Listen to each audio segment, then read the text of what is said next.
சமாதானம் ஆண்டு கொள்ளுமே.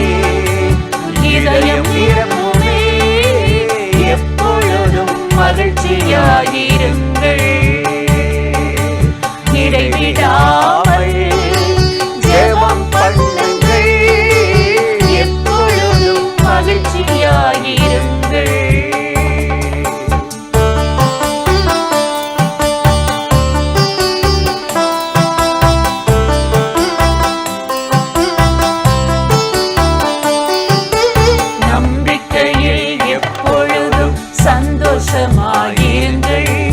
சந்தோஷமாயிருங்கள், துன்ப வேளையில் பொறுமையாயிருங்கள்.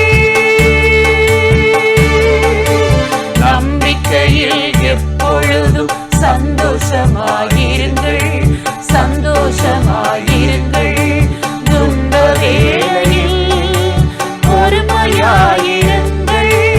அசதியாயிராமல் ஜாக்கிரதையாயிருங்கள், அசதியாயிராமல் ஜாக்கிரதையாயிருங்கள். ஆவியில் அனலாக ஊழியம் செய்திடுங்கள், ஜெபத்தில் நில்லுங்கள், எப்பொழுதும் மகிழ்ச்சியாயிருங்கள். இடைவிடாமல் ஜெபம் பண்ணுங்கள், எப்பொழுதும் மகிழ்ச்சியாயிருங்கள்.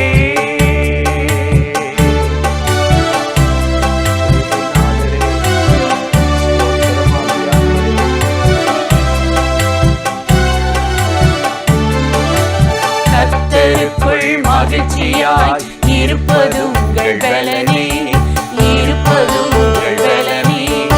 எது இல்லாமல் போனாலும் கர்த்தர் உங்கள் பலனே. கர்த்தருக்குள் மகிழ்ச்சியாய் இருப்பது உங்கள் பலனே, இருப்பது உங்கள் பலனே. எது இல்லாமல் போனாலும் கர்த்தர் உங்கள் பலனே. பலத்தாலிடை கட்டி வழியை செவ்வைப்படுத்தும் தேவனே, பலத்தாலிடை கட்டி வழியை செவ்வைப்படுத்தும் தேவனே. மான்கால்கள் போலாக்கி உயர் ஸ்தலத்திலே நிறுத்துவார், கவலை வேண்டாமே, எப்பொழுதும் மகிழ்ச்சியாயிருங்கள். இடைவிடாமல் ஜெபம் பண்ணுங்கள், எப்பொழுதும் மகிழ்ச்சியாயிருங்கள். இடைவிடாமல் ஜெபம் பண்ணுங்கள், என்ன நேர்ந்தாலும் நன்றி என்று சொல்லுங்கள், என்ன நேர்ந்தாலும் நன்றி என்று சொல்லுங்கள். இதுவே உங்களை குறித்து அவரின் சித்தமே, தேவ சித்தமே, எப்பொழுதும் மகிழ்ச்சியாயிருங்கள். இடைவிடாமல் ஜெபம் பண்ணுங்கள், எப்பொழுதும் மகிழ்ச்சியாயிருங்கள். பிரியமானவர்களே, ஆண்டவராகிய இயேசு கிறிஸ்துவின் நாமத்தில் இந்த காலை நேரத்தில் இயேசுவை தினம் பார்ப்போம் என்ற இந்த நிகழ்ச்சி மூலமாக உங்களை சந்திப்பதில் மிகுந்த மகிழ்ச்சி அடைகிறேன். சங்கீதம் 18:29 நாம் வாசிக்கிறோம், உம்மாலே நான் ஒரு சேனைக்குள் பாய்ந்து போவேன், என் தேவனாலே ஒரு மதிலை தாண்டுவேன் என்று தாவீது தேவனாகிய கர்த்தரை எவ்வளவு மேன்மையாக எண்ணி இந்த வார்த்தையை சொல்லுகிறான் என்று நாம் வாசிக்கும்போது ஆச்சரியமாக இருக்கிறது. இந்த தாவீது தேவனை அப்படி சார்ந்து கொண்ட ஒரு மனிதனாக இருக்கிறான். என் பலத்தினால் அல்ல, உம்மாலே ஒரு சேனைக்குள் நான் பாய்ந்து போவேன், என் தேவனாலே ஒரு பெரிய மதிலையே நான் தாண்டி விடுவேன் என்று தேவன் மேல், அந்த உன்னதமான பலத்தின் மேல் அவன் நம்பிக்கை வைத்திருந்தவனாக இருந்தான். தாவீது சேனைக்குள் பாய்ந்து போன ஒரு மனிதன். கோலியாத் வந்து வந்து ஒவ்வொரு நாளும் ஒத்தைக்கொத்தை ஒரு மனிதன், வாருங்கள் என்னோடு கூட யுத்தம் பண்ண ஒரு ஒரு மனிதன் இருந்தால் போதும் என்று அவமதிப்போடு அந்த இஸ்ரவேலின் சேனையை அவன் நிந்தித்து கொண்டிருந்த பொழுது, இவன் தனி மனிதனாக இந்த மனிதன் நிமித்தம், அவனுடைய வார்த்தையின் நிமித்தம் யாருடைய இருதயமும் கலங்க தேவையில்லை, நான் போய் இந்த அடியான் போய் அந்த மனிதனோடு கூட யுத்தம் பண்ணுவேன் என்று சொல்லி மிகுந்த தைரியத்தோடு அவன் சொன்னான் என்றால், அது தன்னுடைய பலத்தை நம்பி அல்ல, என் தேவனாலே நான் ஒரு மதிலை தாண்டுவேன், என் ஆண்டவராலே இந்த சேனைக்குள் பாய்ந்து போவேன் என்ற ஒரு தைரியத்தோடு கூட அவன் தனி மனிதனாக கோலியாத்தை எதிர்கொண்டான். அப்படி எதிர்கொள்ளும் போது, தேவனாலே மதிலை தாண்டுவேன், என் ஆண்டவராலே இந்த சேனைக்குள் பாய்ந்து போவேன் என்று சொல்லி வந்த அந்த தாவீதை தேவன் வெட்கப்பட விடவில்லை. அந்த கோலியாத் அவ்வளவு பெரிய பலம் நிறைந்தவனாக இருந்தும் தாவீதுக்கு முன்பாக முகம் குப்புற விழும்படியாக தேவனாகிய கர்த்தர் அவனுக்கு உதவி செய்தார். அவன் தன் வாழ்க்கையில் அப்படி வெற்றி பெறுவதற்கு ஒரு காரியத்தை அவன் நினைவு கூர்ந்தான். ஒரு முறை நான் ஆடுகளை மேய்த்து கொண்டிருந்த போது என் ஆட்டுக்குட்டி ஒன்றை சிங்கம் பிடித்து கொண்டு போய்விட்டது, கரடி ஒன்று பிடித்து கொண்டு போய்விட்டது. நான் அந்த ஆட்டுக்குட்டியை தப்புவிப்பதற்கு அதை தொடர்ந்து பாய்ந்து போய் அந்த சிங்கக்குட்டியை, அந்த சிங்கத்தின் வாயிலிருந்து அந்த ஆட்டுக்குட்டியை நான் தப்புவித்தேன் என்பதாக அவன் சொல்லுகிறான். சிங்கம் சீறி வருகிற சிங்கத்தினுடைய வாயிலிருந்து ஆட்டுக்குட்டியை பறிப்பதென்பது சாதாரண காரியம் அல்ல. அவன் சுலபமாக அந்த காரியத்தை செய்திருக்க முடியாது. தனி மனிதனாக காட்டுக்குள் இருக்கிற அந்த மனிதன் சிங்கத்தையும் கரடியும் எப்படி எதிர்கொண்டிருக்க முடியும்?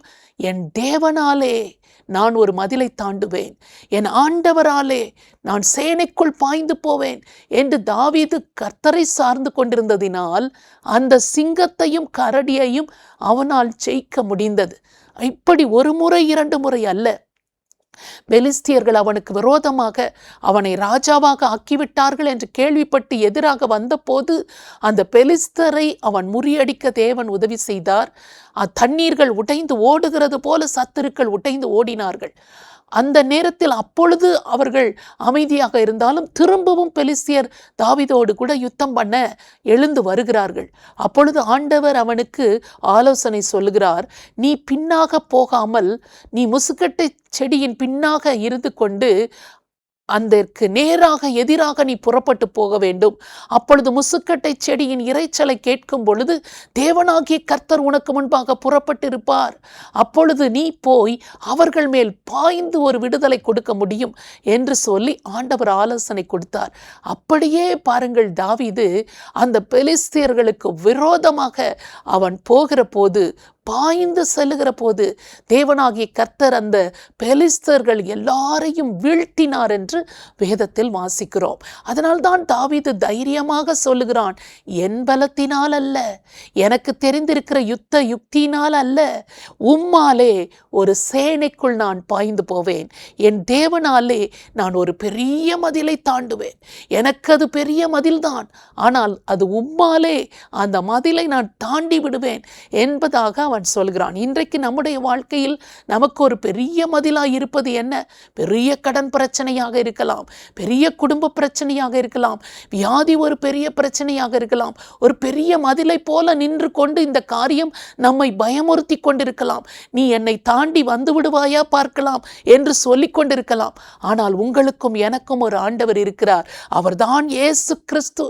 அவரை நம்பி உம்மாலே நான் சேனைக்குள் பாய்ந்து போவேன், என் தேவனாலே இந்த மதிலை தாண்டுவேன் என்று தாவீது விசுவாசத்தோடு அறிக்கை செய்து வெற்றி பெற்றது போல நாமும் இந்த மதில்களை தாண்ட முடியும் என்ற நம்பிக்கையோடு கூட நாம் ஆண்டவர் மீது நம்பிக்கை வைத்து இயேசுவின் நாமத்தினால் இதில் நான் ஜெயம் எடுப்பேன் என்று நீங்கள் விசுவாசிக்கும் போது கர்த்தர் அதில் ஒரு பெரிய ஜெயத்தை நமக்கும் தந்தருள்வார். ஆண்டவரை நோக்கி நாம் அதற்காக ஜெபிக்கலாமா? ஸ்தோத்திரம் ஆண்டவரே, மை நன்றியோடு நாங்கள் துதிக்கிறோம். இந்த அருமையான நேரத்தில் உம்மாலே நான் ஒரு சேனைக்குள் பாய்வேன், என் தேவனாலே ஒரு மதிலை தாண்டுவேன் என்று சொல்லி அறிக்கையிட்ட தாவீதை வெட்கப்பட விடாமல் எத்தனை யுத்தங்களில் அவனுக்கு பெரியதொரு ஜெயத்தை நீர் கொடுத்து ஆசீர்வதித்திருக்கிறீர். இப்பொழுதும் இந்த நிகழ்ச்சி பார்த்து ஜெபம் பண்ணுகிறவர்கள் வாழ்க்கையில் எத்தனை மதில் போன்ற பல்வேறு விதமான பிரச்சனைகள் என்னை விட, என் பலத்தை விட அது பெரியதாக இருக்கிறது என்று மலைத்து நின்று கொண்டிருக்கிறார்களோ, இந்த மதிலை தாண்டுவதற்கு வேண்டிய பலனை கர்த்தராகிய இயேசு கிறிஸ்து ஒவ்வொருவருக்கும் கொடுத்து விடும்படியாக உம்மை நோக்கி நாங்கள் ஜெபிக்கிறோம். இந்த பிரச்சனை ஒருபோதும் தாண்ட முடியாது, வாழ்நாள் முழுவதும் இந்த பிரச்சனையோடு தான் நான் வாழ்க்கையை ஓட்ட வேண்டும் என்று எந்த காரியத்தில் அவர்களே நினைத்திருக்கிறார்களோ அந்த காரியத்தை கூட தாண்டி அவர்கள் வெளியே வர தேவனாகிய கர்த்தர் அவர்களுக்கு பலன் தருவீர்.